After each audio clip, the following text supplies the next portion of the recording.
to I Love This Thing So Frickin' Much, a podcast about passion. My name is Melissa Block, your guest host, that is, and today I'm joined by Sophie, a writer, storyteller, and all-around nerd. You may also know her as the co-founder of Through the Window Media and host of this very podcast. Welcome to the show, Sophie! It's very cool to be on this side of the microphone. It is, and it's definitely weird for me to be on this side of the microphone. Here is how this works. She will have 3 minutes to talk about something that she loves. This can be a person, place, thing, concept, activity, anything she wants. Our only requirement is that she loves it wholeheartedly and wants to tell us why. Are you ready, Sophie? I am so ready. All right, I've got your timer here. Now, what do you love so frickin' much? Well, I love fairy tale adaptations. So, a fairy tale, it's a fantasy story. There's usually magic in it. There's often an aspect of royalty. And it's very often a story with a lesson. And these fairy tales were originally in the oral tradition told out loud. So, adaptation is retelling a story in a new medium. So you take these stories that were originally oral stories and you adapt them into the written word. That's what the Brothers Grimm did. That's what Hans Christian Andersen did. And then, as you go further through time, people start adapting fairy tales into movies, into stage plays, into musicals, into literally any medium you can think of. The most easy one to probably come to your mind right now is Disney movies. Cinderella is an adaptation of an oral fairy tale, a written fairy tale, and it's been plays and movies and musicals, all of these categories. So when you adapt a fairy tale, the story, it both must change and can change. So here are the ways that it must change. How the narration works, how the imagery works. Are you using words to describe this thing, or are you using a picture? That's inherently a different way of telling the story.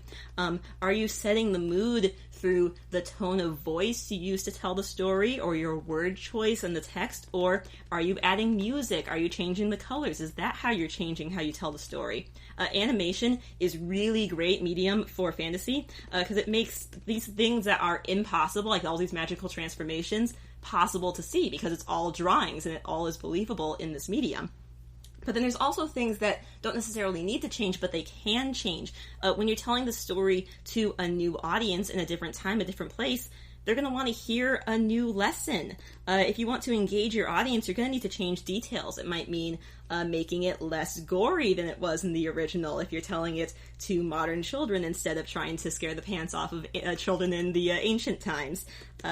You're probably going to want to make a story less sexist, because a lot of old fairy tales use very dated norms, more diversity as well. So, for example, Disney's Princess and the Frog. The Frog Princess story is a medieval Europe sort of story, and Disney took this story and transplanted it in 1920s New Orleans. It still has the heart of the story that people already knew, but it's told in a way that is much more meaningful to people today.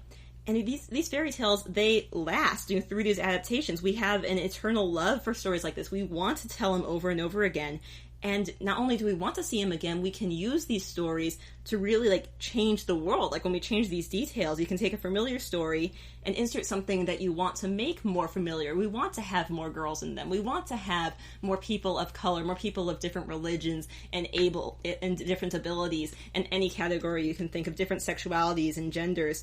And I just find this incredibly fascinating. Go ahead and finish your thought. And incredibly important. I'll end it right there. Wow, thank you so much, Sophie, for telling us all of this. Now, how did you first learn about fairy tale adaptations? Was there a particular story that you read as a child that really brought you onto it? I don't know if there was... I certainly didn't quite realize that adaptations is what was happening, but there was never a point in my life where I didn't have these stories. I like to say that my parents raised me on Broadway and Disney. That was all of the... Good choices. We didn't Good watch... choices, Mom and Dad. We didn't watch a ton of TV, but we read a lot of books, we listened to a lot of music, and we watched certain movies. We watched 101 Dalmatians a million times, and The Little Mermaid, and The Lion King, which...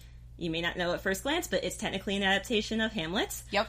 101 Dalmatians is an adaptation of a novel, which is... I did know that, actually. It's yeah. pretty different from the story, though. There's a different... there's 4 adult dogs in the end. There's only 97 puppies that were kidnapped. Interesting. Yeah, just a little detail is a bit different. So it's just always been, and I've always loved these stories. I've always loved thinking about them. I would take the little Disney figurines from the Little Mermaid story and retell it. I had so many little elephant toys. I would retell Dumbo, which actually Dumbo is not an adaptation. That's actually one of the few Disney movies that was made. Really? Originally. Yeah. I didn't know that. That's awesome. No, I think there might have been like a children's book about Little Elephant that like sort of inspired it, but it's not nearly close enough to actually be an adaptation. It is an original story. That's awesome. Now, going off of that, is there a favorite fairy tale that you have as a child? Ooh. As a child. That's hard, because I'm very much the kind of person who's like, I like them all for different reasons, and I always have been. I definitely liked Beauty and the Beast, because I liked that Belle liked to read, and so she was like me, so I really liked that one. Good choice. I think we ended up watching Little Mermaid probably a little more often than that one, but just I enjoyed them all. Belle is definitely the princess who, knows what she wants and is a little weird compared to everyone else, but honestly the way the audience is looking at her, it's like, no, she's a pretty normal person. Yep. And she goes and demands to make the world a better place around her, and it is. She tells the Beast, hey, no, you don't get to be a jerk around me, and he doesn't, and that's a fantasy we all want. Here's another question for you. Since I know you like to write, Sophie, have you written any of your own fairy tales, and if so, which one is your favorite that you've written? Okay, so this is not exactly what you asked, because it wasn't really an original fairy tale, but it was an adaptation, so it fits my interview topic. When I did my undergraduate thesis project, I was a creative writing major, so I did a creative writing project, and so I wrote a screenplay as though I were writing it for an animated adaptation. That's awesome. Of a fairy tale, and I chose The Wild Swans by Hans Christian Andersen. Which, if you've heard of The Seven Swans, yes. That is the Grimm's brother version. I believe that both Andersen and the Grimms were taking from the same source, even though their stories are a little different. Like, the number of swans is different. Hans Christian Andersen had 11. So, yeah, adaptations, you change the details. But the basic story of a princess who ends up saving her brothers who are transformed into swans, and she has to knit shirts out of stinging nettles, and she can't speak for all of the time that she knits these shirts, or else the curse will be forever and her brothers will die. And I liked this story I found the story first in a novel adaptation of it. There's a book called Birdwing, which is about one of the princes, because, spoiler alert, at the end of the story, she wins. She transforms the brothers back from birds into men. Okay. But the youngest brother, she didn't finish the last shirt. It was still missing a sleeve. So the youngest prince still has a wing. And that's just how the story ends. It's a very, very short fairy tale. And so this novel was the further adventures of this little prince who has a wing. And they also made it so that he could understand the language of animals. Mm-hmm. And so he goes on this whole fairy tale adventure of his own. And I loved this novel, and I went and found the original fairy tale. And there's a lot of stuff I liked in it, but there's also a lot of stuff that, I didn't like in it. It is very racist, for one thing. There's a point where, the reason why you know that the princes and princess are good people is explicitly because they are so fair. And there's a point where, the villain darkens the princess's skin, and so her father doesn't recognize her and thinks that she's ugly and sends her off into the world, and I'm like, this is awful, let's not do this. So what I decided to do instead is set the kingdom in the Middle East and make it a dark-skinned princess, because why the heck not? And in the story, she starts in the south and travels across the sea to the north and ends up in a different kingdom. And I was doing my research about the swans, and I found out that the kind of swan that Andersen was probably talking about is called a mute swan, and it migrates.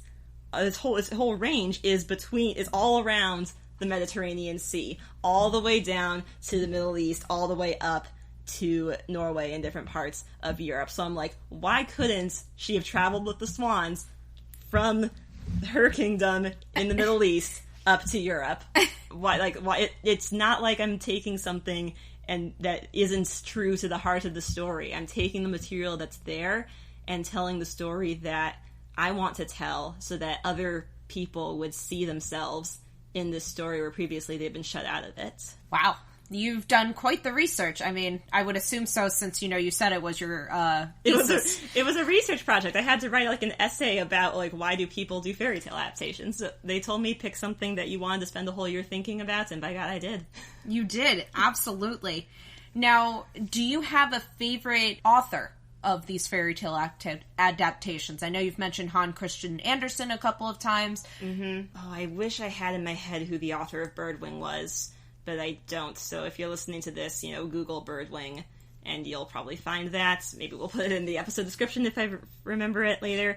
The only one that pops into my head right now is Diana Wynne Jones, which I don't know how much it strictly counts as an adaptation, but she wrote the novel of Howl's Moving Castle. Oh. Which, Howl's Moving Castle you might recognize as a Miyazaki film. Okay.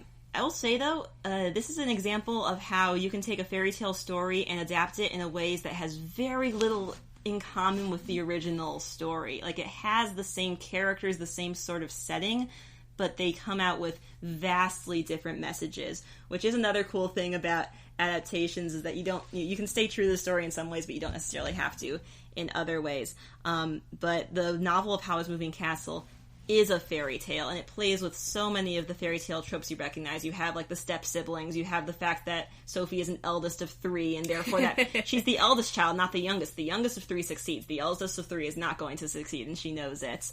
And it has magic, and it has royalty, and it has curses, and all the things that you would love in a fairy tale. So if you're interested in fairy tales, and in fairy tales that have been adapted and changed quite a bit in the adaptations, Howl's Moving Castle by Diana Wynne Jones, and then go see the Studio Ghibli Miyazaki film of Howl's Moving Castle if you haven't yet. Interesting. I'll have to check that out. Is there anything that you don't like about fairy tale adaptations? And if so, how do you handle it? It is an excellent, excellent question. I think what I don't like is when a story is, and this even goes farther outside of fairy tales, but in adaptations in general, if a story is adapted into a new medium just for the sake of, I've got some cool technological toys I want to play with, and there isn't actually any thought put into how am I going to tell the story in this medium. So, for instance, if you take fairy tales that were oral stories or written stories, so you were imagining the magic, or animated stories, and so then you get to see the magic, and the people are drawings anyway, so it all seems the same sort of real, and then you make a live action movie, and suddenly the magic doesn't seem quite right anymore, because a live action film is really good for telling real world stories, and it's much harder to sell impossible things. And even if we're getting a lot better at making CGI that does make animation look realistic, right, then I feel like you're not really using the medium of animation to its full potential anymore. Animation isn't a realistic medium. I think, Into the Spider-Verse, for instance, that's an animated movie that knows it's in an animated movie, and it's all comic book panels the whole way through. You could not tell that story in a live-action setting. I think a really good fairy tale adaptation takes full advantage of the medium and tells the story in a way that you could tell it in this medium, and you could not tell it this way in any other medium. And that's what makes it special, because it's in many ways it's the same story, and in other ways it's a fundamentally different story. And I think when you, as a creator of these stories, acknowledge that you're going to make something new and something that's true to this medium, then you make something great. Interesting. Well, you made some really excellent points, Sophie. Thank you so much for telling us about how much you love fairy tale adaptations today. And thank you for being the host of the podcast today, Melissa. This is really fun. I had a lot of fun being the guest host, that is. Nod, nod, wink, wink. And thank you to our listeners for tuning in today. If you would like to learn more about fairy tale adaptations or our guest, Sophie, you can find her social media information in the episode description. And don't forget to use the hashtag LoveThisThingCast to tell us about the things you love. I Love This Thing So Frickin' Much is a production of Through the Window Media. This episode was directed by Sophie A. Katz and edited by yours truly, Melissa Block. You can find us at Through the Window on Twitter, Facebook, Instagram, or Tumblr. That is THROU, the window, at all those social media sites. Be good to yourself, be kind to each other, and you'll hear from us again soon.